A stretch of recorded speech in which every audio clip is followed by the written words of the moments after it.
Você já percebeu que algumas dores não envelhecem? O tempo passa, os anos mudam, as pessoas ao redor seguem em frente. Mas dentro de você, aquela sensação continua a mesma. Como se algo tivesse ficado congelado no tempo. Talvez você não chame isso de trauma. Talvez diga que já superou, que foi há muito tempo, que não vale mais a pena pensar nisso. Mas se você fosse totalmente sincero, saberia que não é bem assim. Porque o trauma não se manifesta o tempo todo. Ele aparece em momentos específicos. Quando alguém demora para responder uma mensagem, quando um tom de voz muda, quando uma situação parece familiar demais. E então o corpo reage antes da razão. O coração acelera. O peito aperta. A mente entra em alerta. E você nem entende direito por quê. A maioria das pessoas acredita que curar um trauma significa esquecer o que aconteceu, apagar memórias, seguir em frente como se nada tivesse existido. Mas e se eu te dissesse que esse é exatamente o erro que mantém a ferida aberta? E se tentar esquecer não fosse cura, mas resistência? Hoje, você vai entender por que quanto mais você tenta apagar o passado, mais ele controla o presente. E, principalmente, o que fazer diferente. Porque curar um trauma não é apagar uma história, é mudar a forma como ela mora dentro de você. Capítulo 1. O dia em que Lucas quebrou. O nome dele era Lucas. Lucas tinha 35 anos, trabalhava muito, cumpria responsabilidades e, para qualquer pessoa de fora, parecia alguém estável. Mas estabilidade externa não significa paz interna. A verdade é que Lucas estava emocionalmente parado há mais de uma década. Tudo começou quando ele tinha 23 anos. Era seu primeiro grande amor. Um relacionamento longo, intenso, cheio de planos. Eles falavam de futuro como se fosse algo garantido. Até o dia em que tudo desmoronou. Lucas descobriu a traição de forma abrupta. Sem aviso, sem preparo, sem chance de defesa emocional. Mas a dor não foi apenas perder alguém. Foi a sensação de ter sido enganado. De ter confiado, de ter apostado tudo e descoberto que estava sozinho. Naquele dia, algo se quebrou dentro dele. Não foi apenas o coração, foi a percepção de segurança, foi a forma como ele via a si mesmo. E como quase todo mundo faria, Lucas decidiu que a melhor solução era esquecer. Ele apagou fotos, bloqueou contatos, evitou lugares, mudou rotinas, disse a si mesmo: isso já passou. Mas o corpo não concordou. Capítulo 2. O primeiro erro: fugir da dor. Nos primeiros meses, parecia que tinha funcionado. Lucas saiu mais, conheceu novas pessoas, tentou se convencer de que estava bem. Mas o trauma não funciona como um objeto esquecido em uma gaveta. Ele funciona como um alarme mal resolvido. Qualquer estímulo parecido reativa tudo. Uma música parecida, uma conversa sobre traição, um atraso sem explicação. E lá estava a dor novamente. Viva, atual, presente. Lucas começou novos relacionamentos, mas algo sempre se repetia. Desconfiança excessiva, necessidade de controle. Medo constante de ser enganado de novo. Ele não percebia, mas estava tentando proteger a si mesmo o tempo todo. E aqui está um erro que quase todo mundo comete tentando curar um trauma: confundir proteção com cura. Evitar não é resolver. Evitar é apenas adiar. O trauma que não é enfrentado não desaparece. Ele apenas se esconde, esperando o próximo gatilho. Lucas não estava fraco, estava cansado. Cansado de fugir de algo que morava dentro dele. Capítulo 3. O trauma não é o que aconteceu. Existe algo que muda tudo quando você entende. O trauma não é o evento, é o significado que você deu a ele. Duas pessoas podem viver a mesma situação. Uma segue em frente, a outra fica presa por décadas. Por quê? Porque o cérebro não registra apenas fatos. Ele registra ameaças à identidade. Lucas não sofreu apenas uma traição. Ele passou a acreditar em algo silencioso e devastador. Se fizeram isso comigo, é porque eu não fui suficiente. Essa crença se infiltrou em tudo. Na forma como ele se relacionava, na forma como se defendia, na forma como se via. E enquanto essa narrativa existisse, nenhuma tentativa de esquecer funcionaria. Porque o trauma não quer ser apagado. Ele quer ser reconhecido. Ele quer ser reorganizado. Ele quer ganhar um novo lugar dentro da sua história. Lucas ainda não sabia, mas o problema nunca foi lembrar demais. Foi nunca ter olhado para aquilo da forma certa. Capítulo 4. O segundo erro. Forçar a cura como se fosse uma meta. Depois de anos repetindo o mesmo ciclo, Lucas fez o que muitas pessoas só fazem quando já estão no limite. Ele procurou ajuda. Mas mesmo ali, mesmo com alguém tentando guiá-lo, ele ainda carregava o mesmo vício invisível: a pressa. Ele sentava na terapia e por dentro pensava: tá, e quando isso vai acabar? Qual é a técnica para eu parar de sentir isso? Quanto tempo até eu voltar a ser normal?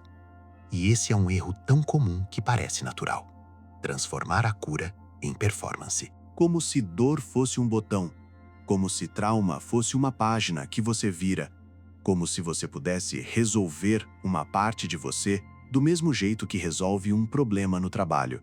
Mas o trauma não foi criado por lógica, foi criado por impacto. E aquilo que nasce no impacto não morre na pressa. O terapeuta disse uma frase que Lucas não gostou de ouvir: você está tentando controlar o processo do mesmo jeito que tentou controlar a dor, empurrando rápido para longe. Lucas insistiu: eu só quero parar de pensar nisso. E aí veio o ponto que muda tudo. Quanto mais você tenta parar de pensar, mais seu cérebro entende que aquilo é perigoso. Porque o cérebro tem uma regra simples: se você está tentando suprimir uma coisa com força, é porque essa coisa é uma ameaça. Então ele reforça o alarme, ele fortalece o registro, ele aumenta a vigilância. E Lucas percebeu o que ninguém tinha dito de forma tão clara: tentar esquecer não é cura, é guerra interna. E guerra interna não te liberta. Ela te esgota. O terapeuta usou uma imagem que ficou cravada na mente dele. Imagine um rio e uma pedra enorme no meio. Você passou anos tentando arrancar a pedra com as mãos. Agora, suas mãos sangram e a pedra continua lá. Lucas ficou quieto, porque era verdade. Capítulo 5. O terceiro erro: se curar sem olhar para a ferida. No fim de uma sessão, o terapeuta pediu algo simples. Simples no papel, brutal na prática. Você vai escrever. Lucas quase riu. Ele esperava uma técnica sofisticada, um método, um exercício forte. Mas era isso: escrever. Só que não era escrever bonito. Não era escrever para postar. Não era escrever para parecer evoluído. Era escrever para revelar o que ele passou anos escondendo até de si mesmo. Ele tinha que descrever o momento em que descobriu, o que sentiu no corpo, os pensamentos mais feios, as frases que ele nunca disse em voz alta, a vergonha que ele fingia que não existia.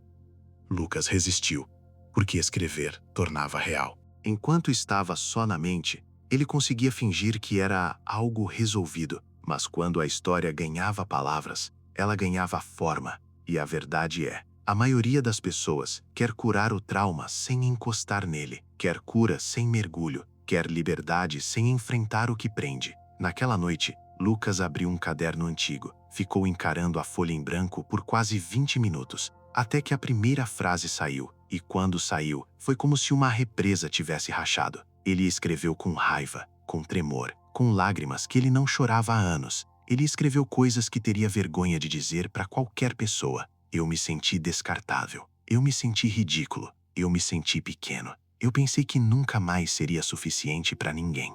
E algo aconteceu no meio daquela dor. Ele percebeu que estava vivo. Ele não desmoronou. Ele não enlouqueceu.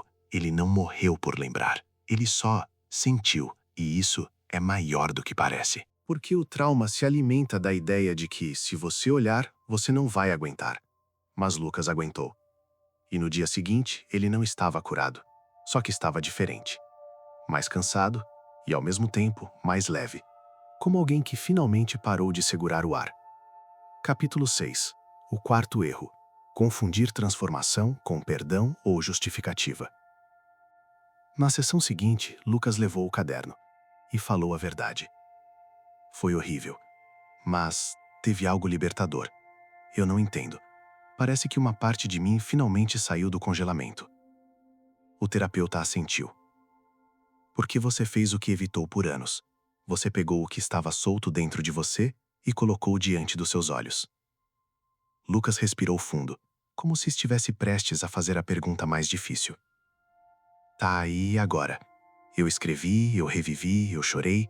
O que eu faço com isso? E o terapeuta disse algo que, de início, pareceu ofensivo. Agora você vai começar a transformar. Lucas travou. Transformar como? Eu não vou agradecer por isso. Eu não vou fingir que fui bom. E aqui entra um erro que destrói muita gente.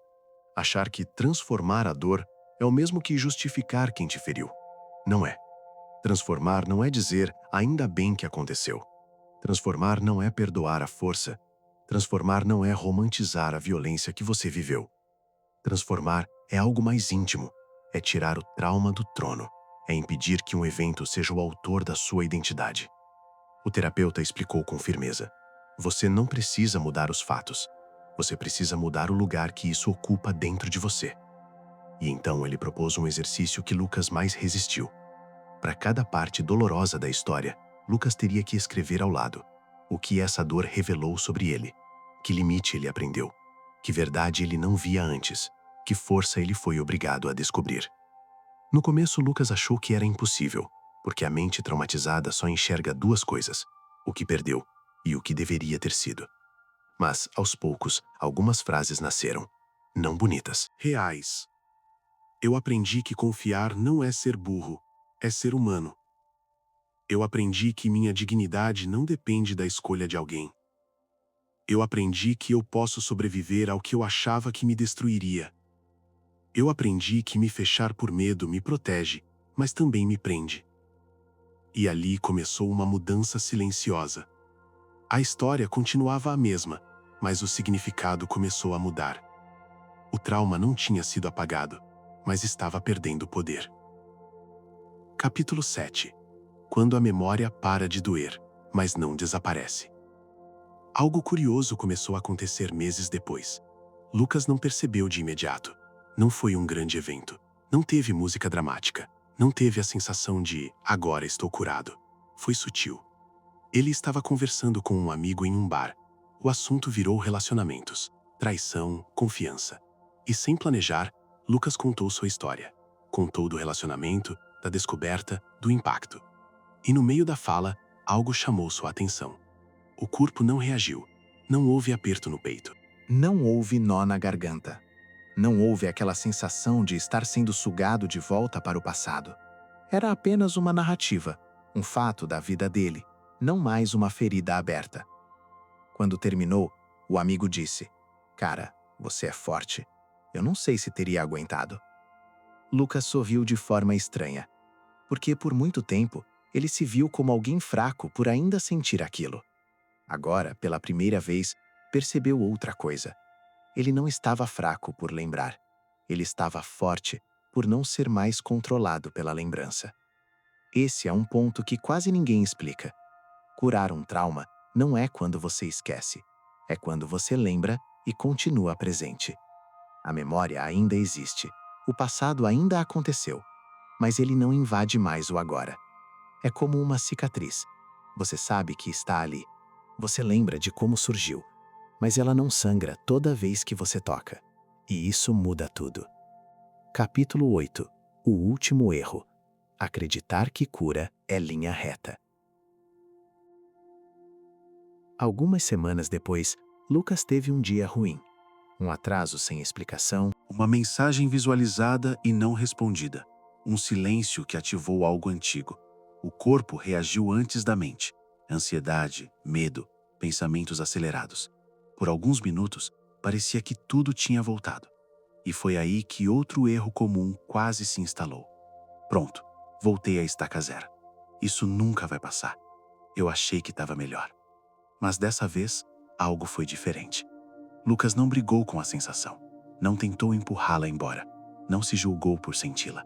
Ele reconheceu: ok, isso é um gatilho, isso é antigo, isso não sou eu inteiro. Ele respirou, esperou, observou, e como uma onda, passou. Não instantaneamente, não magicamente, mas passou. E ali veio uma compreensão profunda. Cura não é a ausência de recaída, é a ausência de desespero diante dela. O trauma não desaparece da sua história, ele perde o comando. E isso significa que às vezes ele ainda aparece, mas já não decide. Lucas entendeu algo essencial. Curar não é virar outra pessoa, é deixar de ser refém. Conclusão: o que você precisa parar de fazer para começar a curar? Se você ouviu essa história até aqui, é porque algo em você reconheceu cada etapa.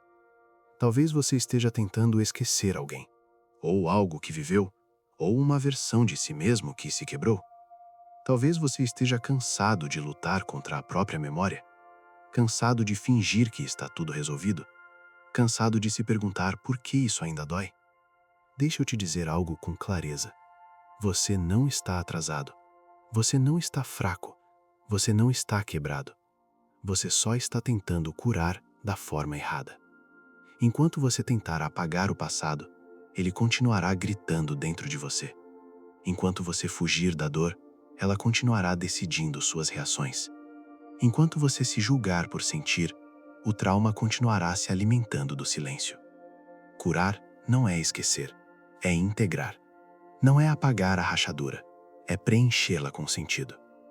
Você não precisa ser quem era antes do trauma. Aquela pessoa não sabia o que você sabe agora. Não tinha a profundidade que você construiu. Não tinha a consciência que você carrega.